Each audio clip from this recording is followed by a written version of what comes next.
Bismillah, Assalamualaikum warahmatullahi wabarakatuh.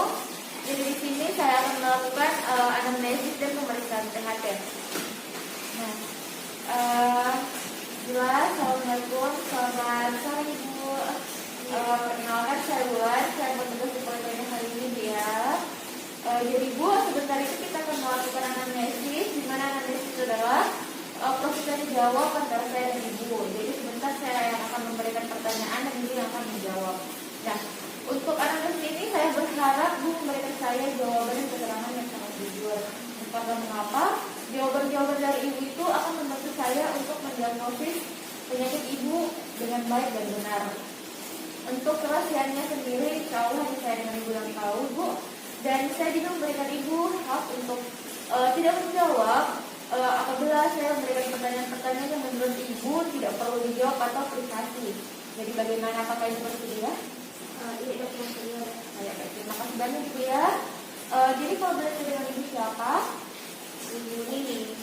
Oh, Ibu Nining. Ibu Nining usianya berapa tahun sekarang? 20 tahun dong.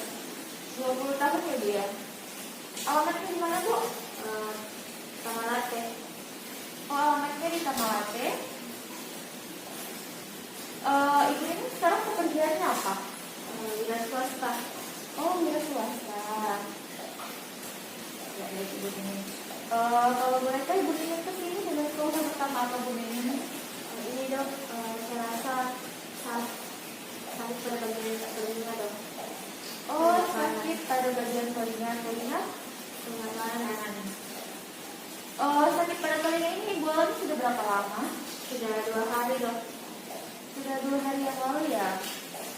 Nah, apakah sakit telinga ini mengganggu pendengaran Ibu atau tidak? Iya dok, mengganggu ya, sehingga dia mengganggu pendengaran Ibu. Mengganggu pendengaran ya Ibu ya. Apakah disertai dengan bising Ibu? Atau Ibu mendengar bising atau tidak? Tidak ada. Oh, tidak ada. Ya, apakah untuk keluhan lainnya apakah Ibu mengalami demam? Iya, mengalami demam ya. Demamnya Ibu disertai dengan menggigil atau tidak? Iya dok, kadang-kadang menggigil juga. Oh, kadang-kadang menggigil. Apakah Ibu pernah mengalami penyakit ini sebelumnya Ibu? Belum pernah. Kemudian apakah di sekitar Ibu atau di keluarga Ibu ada yang mengalami penyakit yang sama? Tidak ada juga ya. Apakah Ibu pernah berobat sebelumnya? Belum pernah, jadi Ibu belum pernah ke dokter sebelumnya juga? Baru pertama kali ya. Oke. Apakah Ibu punya alergi Ibu terhadap obat atau makanan? Tidak ada. Oh ya Ibu, kalau boleh tahu Ibu kebiasaan keseharian Ibu apa? Misalnya kayak yang berhubungan dengan telinga, mungkin kayak Ibu sering menggunakan terkenal atau mungkin Ibu sering mendengarkan menggunakan sering membersihkan telinga dengan tempat. Oh, keseharian Ibu sering membersihkan telinga dengan tempat ya. Baik. Jadi Ibu sudah selesai kita melakukan anamnesis. Jadi saya akan membacakan ulang apabila ada yang salah atau ada yang kurang Ibu mungkin bisa tambahkan, dan apabila ada yang Ibu tanyakan jadi Ibu bisa tanyakan. Dengan Ibu Nining, usia 20 tahun, tinggal di Tamalate ya, pekerja wira swasta, di mana datang dengan keluhan utama itu sakit pada telinga kanan. Sudah 2 hari yang lalu, kemudian dia mengganggu pendengaran, kemudian juga disertai dengan demam dan menggigil, dan ada riwayat kesehariannya itu atau riwayat kebiasaannya itu Ibu sering membersihkan telinga dengan menggunakan kateter. Apakah ada yang mau Ibu tanyakan kepada saya?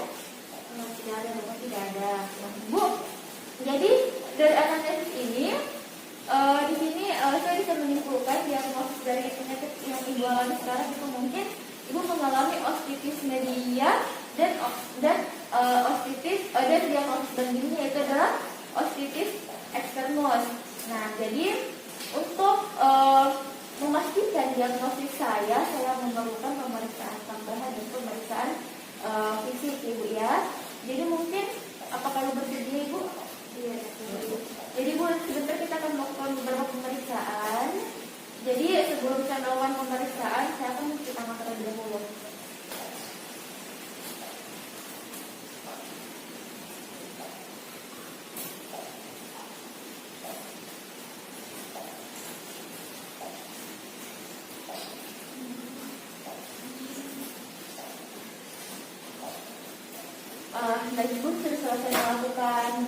tangan. Jadi kita akan melakukan pemeriksaan di sini Bu. Pemeriksaan yang pertama mungkin di sini saya akan memperhatikan dulu Ibu secara keseluruhan ya, kira-kira. Baik Bu, selanjutnya di sini saya akan melakukan pemeriksaan darah kita terlebih dahulu, di mana saya akan memeriksa tekanan darah Ibu, denyut nadi Ibu dan juga suhu tubuh Ibu, dan juga frekuensi pernapasan Ibu. Di sini yang pertama saya akan melakukan pemeriksaan tekanan darah.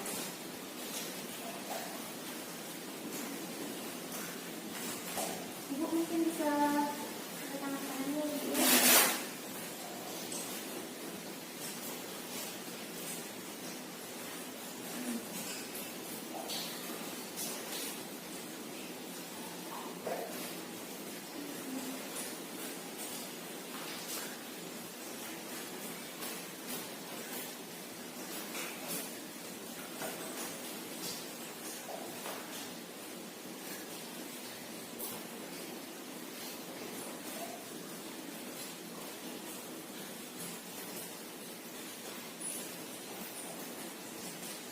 Nah Ibu sudah. Di sini untuk tekanan darah Ibu normal ya Bu ya. Selanjutnya Ibu saya akan melakukan pemeriksaan di tangan Ibu. Ibu ini kan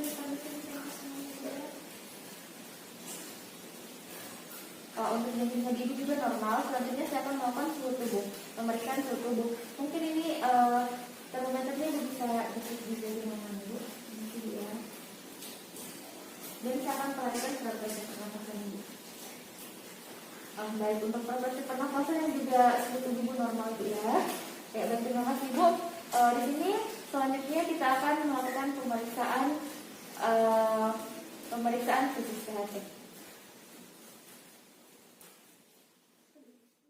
Selanjutnya saya akan menjelaskan tentang pemeriksaan fisik THT. Nah, jadi di sini pertama kita akan menjelaskan prosedurnya dulu kepada pasien atau penderita. Nah, jadi untuk prosedurnya sebentar itu kita akan melakukan beberapa pemeriksaan, yaitu ada 3 pemeriksaan. Di mana pemeriksaan yang pertama saya akan melakukan pemeriksaan pada bagian telinga, kemudian yang kedua pada pemeriksaan bagian hidung, dan yang ketiga saya akan melakukan pemeriksaan pada laring-faring. Nah, jadi untuk di setiap pemeriksaan juga terbagi menjadi beberapa pemeriksaan. Nah, jadi di sini mungkin sebentar pada saat melakukan pemeriksaan agak kurang nyaman, namun di sini sebagai pemeriksa akan melakukan dengan sebaik mungkin sehingga pasien akan merasa nyaman. Jadi sebelum kita beralih ke pemeriksaan, di sini saya akan menjelaskan dulu tentang alat dan bahan apa yang akan kita gunakan pada sebentar pemeriksaan. Nah, untuk alat dan bahannya sendiri itu ada beberapa. Di sini yang pertama ada kita menggunakan lampu kepala, kemudian ada spekulum. Di sini ada 2 spekulum yang kita gunakan. Ada spekulum telinga dan juga spekulum hidung. Kemudian di sini kita juga menggunakan ada kasta steril. Kemudian juga ada cermin laring dan juga cermin nasofaring. Kemudian juga menggunakan sarung tangan, ada sarung tangan dan juga stetoskop. Nah, jadi sebelum kita melakukan pemeriksaan, kita akan mempersiapkan pasien terlebih dahulu, di mana pasien dengan pemeriksa duduk berhadapan, dengan kaki pasien akan dirapatkan. Nah, setelah itu pemeriksa akan menggunakan lampu kepala dan mengatur fokus dari lampu kepala tersebut. Nah, setelah itu kita akan melakukan pemeriksaan. Untuk pemeriksaan yang pertama di sini adalah pemeriksaan telinga. Nah, untuk pemeriksaan telinga sendiri, yang pertama kita akan melakukan inspeksi terlebih dahulu, yaitu inspeksi pada bagian telinga luar, di mana di sini inspeksi yang bertujuan untuk kita melihat apakah ada kelainan pada bentuk telinga pasien atau tidak. Kemudian juga kita melihat apakah ada tanda-tanda peradangan atau tidak, dan juga kita melihat apakah ada sekret yang keluar dari liang telinga pasien. Nah, setelah kita melakukan inspeksi, kita akan melakukan palpasi, di mana palpasi ini bertujuan untuk kita mengetahui apakah di telinga pasien ada nyeri tekan atau tidak, apakah ada nyeri tarik atau tidak, dan juga apakah ada kelenjar pre dan post aurikular atau tidak. Dengan cara apa? Dengan cara kita akan menggunakan jari telunjuk kita, terutama jari telunjuk bagian kanan, untuk menekan bagian depan telinga dan bagian belakang telinga. Kemudian kita juga akan menarik sedikit bagian aurikula untuk mengetahui apakah ada nyeri tarik atau tidak. Nah, Setelah kita melakukan inspeksi dan palpasi, selanjutnya kita akan melakukan pemeriksaan otoskopi. Nah, untuk pemeriksaan otoskopi sendiri di sini kita menggunakan spekulum telinga. Nah, jadi pertama-tama kita akan memilih dulu spekulum yang tepat. Dalam artian spekulum yang tepat di sini adalah spekulum yang ukurannya atau diameternya sesuai dengan liang telinga dari pasien. Nah, setelah kita sudah mendapatkan spekulum yang tepat, di sini kita akan memposisikan dan memegang daun telinga yang akan kita periksa dengan menggunakan ibu jari dan juga dari jari telunjuk. Setelah itu kita akan mengarahkan atau kita menyerotkan lampu kepala atau senter kepala ke dalam liang telinga dari penderita, di mana yang bertujuan untuk kita akan melihat keadaan liang telinga terlebih dahulu. Apakah ada obstruksi di dalamnya ataupun ada sinosis yang mana disebabkan dari sekret dan juga ada benda asing dan juga mungkin jaringan ikat. Nah, setelah itu kita akan masukkan spekulum telinga ke dalam telinga penderita. Nah, ketika kita masukkan spekulum telinga ke dalam telinga penderita, kita akan melakukan penilaian pada membrana timpani atau pada gendang telinga dari penderita, di mana kita akan melihat keadaannya, yaitu kita akan melihat bagaimana permukaan dari membran timpani itu, kita akan melihat bagaimana bentuk membran timpani itu, dan juga kita bisa melihat dan menilai struktur telinga dalam yang ada di permukaan membran timpani. Nah, setelah kita melakukan penilaian di situ, kita akan mengeluarkan spekulum telinga tadi dari dalam telinga, kemudian kita akan letakkan di tempat yang semula. Nah, setelah itu kita akan melakukan pemeriksaan yang kedua, yaitu kita melakukan pemeriksaan hidung. Nah, untuk pemeriksaan hidung sendiri, dia hampir sama dengan yang tadi, yang dimana pertama kita akan melakukan inspeksi dulu. Kita akan melihat di bagian hidung dari penderita. Di situ kita akan melihat bagaimana bentuk hidungnya, apakah ada kelainan bentuk hidung atau tidak. Kemudian juga kita akan melihat apakah ada sekret yang keluar dari rongga hidung atau tidak. Nah, setelah itu kita akan melakukan inspeksi. Untuk inspeksi pada hidung sendiri, kita akan lakukan dari bagian pangkal hidung sampai ke apeks hidung untuk mengetahui apakah ada massa di bagian hidung atau tidak. Nah, setelah kita melakukan inspeksi, kita akan melakukan ke pemeriksaannya.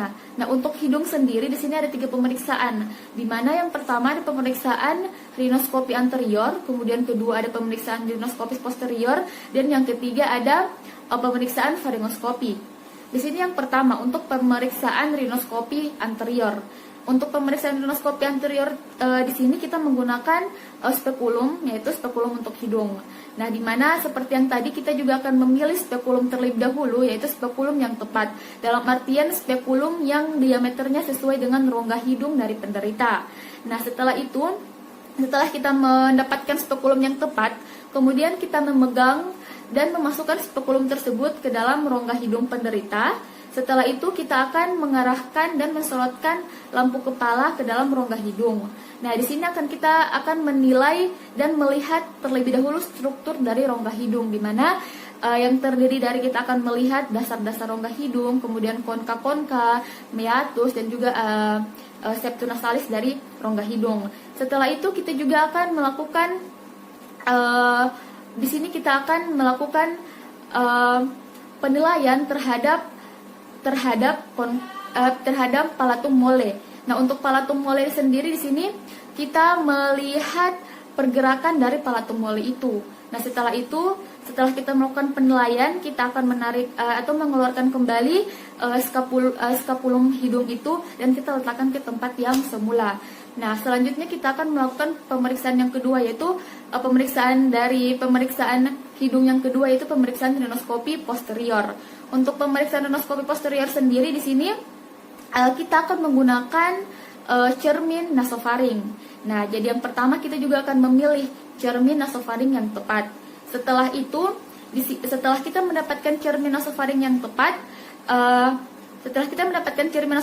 tepat, di sini kita akan meminta pasien untuk membuka mulutnya. Nah, ketika pasien membuka mulutnya, kita akan melakukan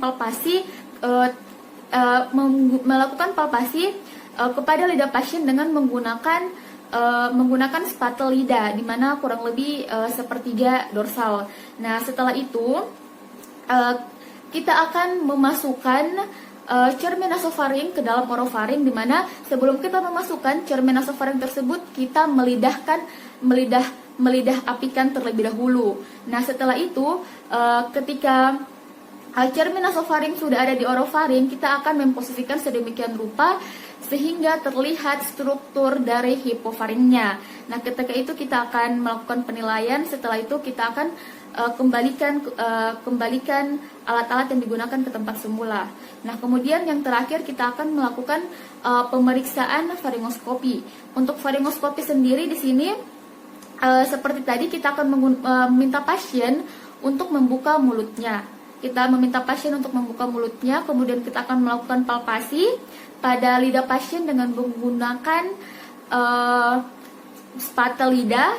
Kemudian kita menggunakan spatel lidah, di mana di situ kita juga akan memperhatikan kita memperhatikan dari kafum oris sampai dengan orofaring. Nah, setelah itu kita juga dengan menggunakan sarung tangan, kita juga akan melakukan palpasi pada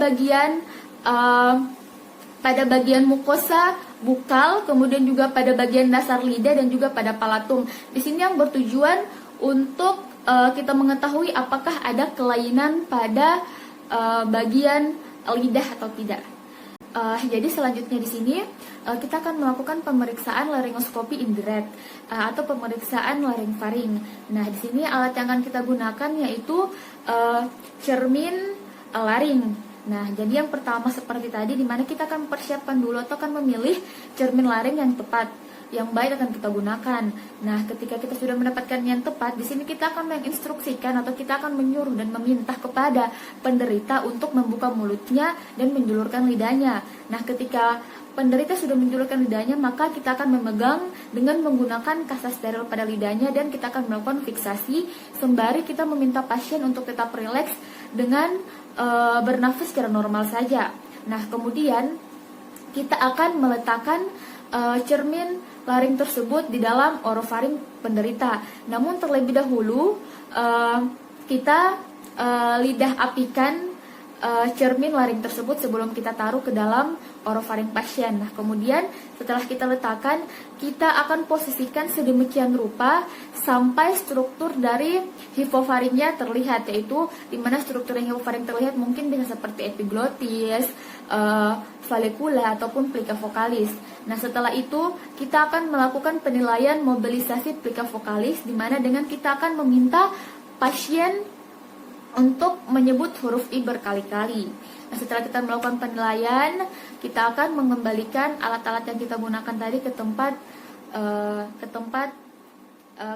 semula. Ini kita akan melakukan tes pendengaran Ibu ya, pemeriksaan pendengaran. Jadi nanti di mana ada dua pemeriksaan, ada tes bisik dan juga ada tes garut kepala. Jadi Ibu di sini saya akan melakukan pemeriksaan yang pertama, yaitu pemeriksaan bisik. Ibu mungkin nanti Ibu dengan saya akan berdiri dengan jarak 5-6 cm. Jadi saya meminta Ibu untuk berdiri di bagian situ Ibu, sampai Ibu ya. Saya akan berdiri di bagian sini. Nah, jadi untuk pemeriksaan bisik sendiri, pemeriksa dengan penderita akan berdiri kurang lebih jaraknya 5-6 cm dan pemeriksa akan bisik beberapa kata kepada penderita dan akan memeriksa apakah penderita mendengarnya atau tidak.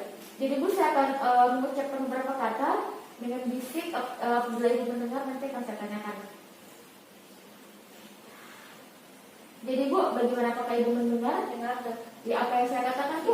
Oh ya, baik. Nah, jadi apabila seandainya pasien itu tidak mendengar pada saat jarak 6 meter, maka kita pemeriksa akan maju 1 langkah. Begitupun terus sampai pasien dapat mendengar atau dapat mengulang 8 kata dari 10 kata yang kita katakan. Nah, baik Bu, mungkin sudah selesai, jadi Ibu bisa kembali. Nah, tes bisiknya sudah selesai Ibu. Selanjutnya kita akan tes garut kepala. Untuk tes garut kepala di sini saya menggunakan garut kepala ya Bu ya. Untuk tes garut kepala sendiri saya ada 5 tes, yaitu di mana yang pertama ada tes garis pendengaran, kemudian ada tes telinga, kemudian ada tes Weber dan ada tes Swabach dan juga ada tes BIM. Yang pertama Ibu di sini adalah saya akan melakukan tes garis pendengaran. Di sini saya menggunakan garut kepala. Kemudian saya akan getarkan secara halus. Setelah itu saya akan letakkan, getarkan secara halus. Mungkin Ibu bisa sedikit ke sini. Getarkan secara halus. Kemudian kita akan letakkan ke bagian telinga penderita kurang lebih 2,5 sampai dengan 3 cm dari telinga penderita. Dan kita akan memberikan instruksi kepada penderita apabila dia mendengar suara tersebut, maka dia akan mengangkat tangannya.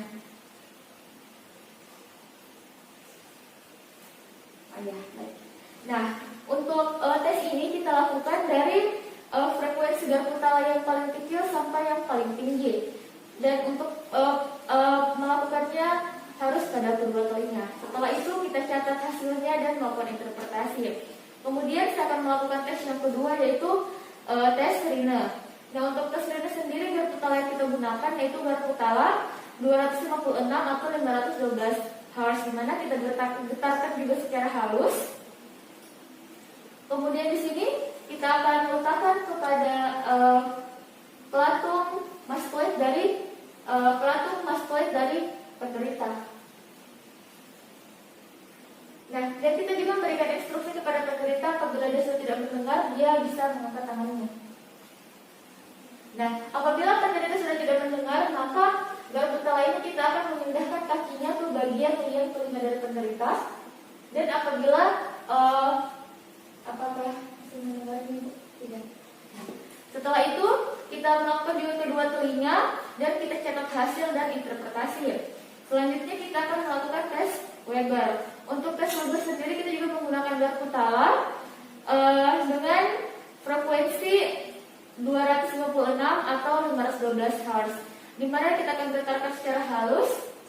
Kemudian kita akan letakkan garputala ini pada bagian dahi atau vertex dari penderita. Nah, kemudian di sini kita akan berikan instruksi kepada penderita untuk menyampaikan kira-kira di bagian mana yang terdengar jelas. Ya, Bu ya. Ibu mungkin bisa berikan saya. Ya, oke. Nah, kemudian setelah itu kita akan catat hasilnya dan berikan interpretasi. Nah, kemudian kita akan melakukan tes Swabage. Untuk tes Swabage sendiri kita juga menggunakan dengan garputala dengan frekuensi 256 atau 512 Hz, di mana di sini kita akan menggetarkan dengan lembut.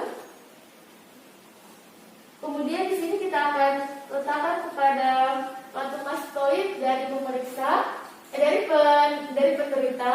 Kemudian kita akan berikan aba-aba kepada penderita apabila sudah tidak mendengarkannya, maka angkat tangan.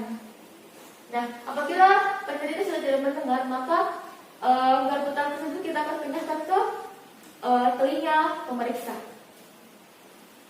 Begitupun kita lakukan kepada kedua telinga. Setelah itu kita catat hasilnya dan melakukan interpretasi. Selanjutnya terakhir kita melakukan tes Binks. Nah, untuk tes Binks sendiri sama, kita juga menggunakan garputala dengan frekuensi 256 atau 512 Hz. Kemudian kita letakkan secara halus. Kemudian di sini kita letakkan juga pada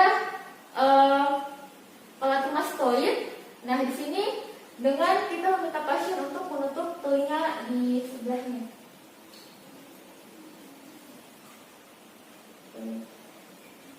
Nah, jadi di sini kita akan membandingkan apakah terdengar jelas pada saat pasien menutup telinga atau tidak. Kemudian kita catat hasilnya dan melakukan interpretasi. Baik Bu, mungkin untuk tes pendengaran sudah selesai Bu ya. Nah, jadi di sini selanjutnya saya akan menjelaskan pemeriksaan keseimbangan. Nah, untuk pemeriksaan keseimbangan sendiri di sini kita ada melakukan 4 tes, yaitu ada tes nystagmus, tes dinamik visual, tes head impulse, dan juga tes Romberg. Nah, untuk yang pertama, tes nystagmus di sini kita akan meminta pasien untuk menundukkan kepalanya kurang lebih 30 derajat. Kemudian kita akan Goyangkan atau gerakan ke kiri dan ke kanan secepat mungkin selama 30 detik. Dengan catatan mata dari pasien tidak boleh tertutup.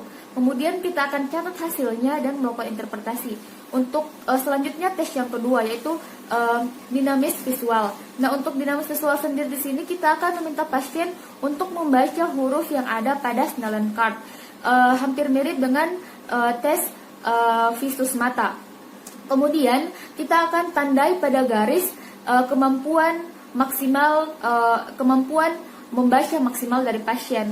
Setelah itu kita akan gerakan atau goyangkan ke kiri ke kanan kepala dari pasien dengan kecepatan 2 Hz seperti pemeriksaan sebelumnya, dengan kita meminta pasien tetap membaca card tadi. Kemudian kita akan mencatat hasilnya dan melakukan interpretasi. Kemudian yang ketiga, tes head impulse. Nah, untuk tes head impulse sendiri, kita meminta pasien lagi untuk menundukkan kepalanya 30 derajat.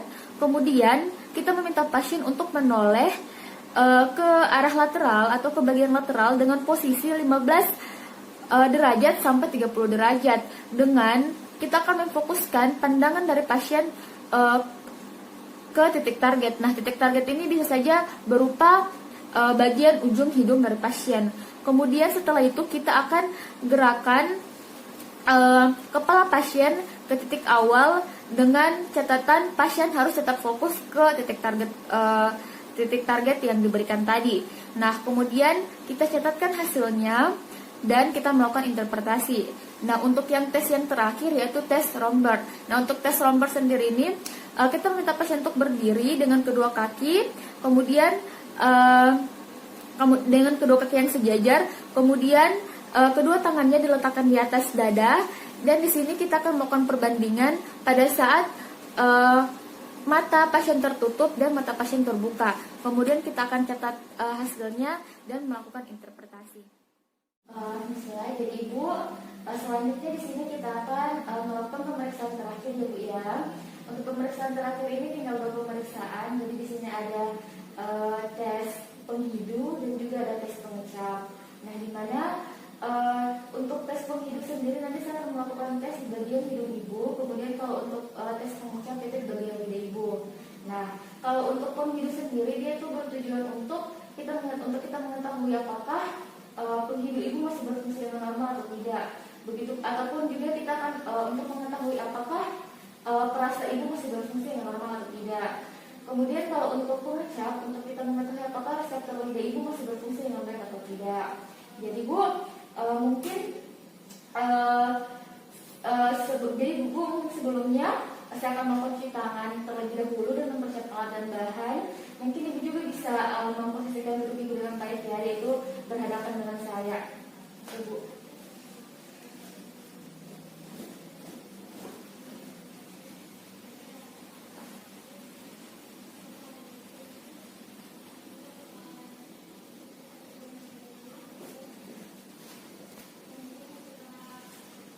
Nah, baik Bu, saya sudah selesai melakukan cuci tangan. Jadi di sini tes pertama yang akan saya lakukan adalah tes penghidu. Nah, untuk tes penghidu sendiri, Bu, di sini alat dan bahan yang akan saya gunakan adalah tisu atau kapas alkohol. Nah, jadi sebentar itu Ibu, mungkin saya akan meminta Ibu untuk menutup mata dan juga menutup salah satu hidung Ibu. Mungkin Ibu sebelumnya bisa buka maskernya dulu, Bu. Oh ya, terima kasih Bu ya. Ibu mungkin bisa tutup matanya dan tutup salah satu hidungnya Bu. Nah, jadi kemudian saya akan letakkan bahan tes yaitu di depan mixternum, kurang lebih jaraknya dari hidung yaitu 20 sampai 30 cm. Nah, kemudian di sini saya akan dengan perlahan-lahan saya akan dari bawah ke atas saya akan gerakan bahan tes sampai mendekati pada hidung dari pasien atau penderita. Nah, baik. Selanjutnya akan kita tanyakan kepada penderita apakah ada sensasi bau yang ia cium atau tidak. Jadi Bu, apakah ada sensasi bau yang kita cium Ibu? Iya, ada. Oh ya, baik. Terima kasih banyak Ibu. Mungkin Ibu bisa buka matanya dan melepas tangan dari hidungnya. Jadi Ibu sudah selesai melakukan tes prosedur. Selanjutnya kita akan tes prosedur itu tes pengecap ya Bu ya. Nah, untuk tes pengecap sendiri di sini ada beberapa bahan yang sudah saya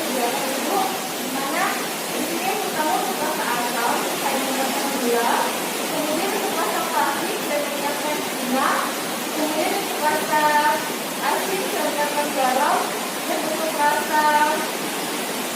Dan untuk rasa asam saya menggunakan jeruk. Jadi Bu, mungkin Ibu bisa menentukan ibu dari jeruk yang menjadi Bu ya, karena saya akan memberikan beberapa bahan-bahan sebagai ibu. Nah, jadi untuk bahan-bahannya sendiri kita letakkan pada lidah bercerita, yaitu untuk rasa manis bukan lidah, kemudian untuk rasa asin di topi lidah, kemudian untuk rasa asam di topi ujung lidah, dan untuk rasa pahit di belakang lidah. Kemudian setelah itu kita akan catat waktu dari mana kita memberikan bahan tersebut pada lidah sampai pasien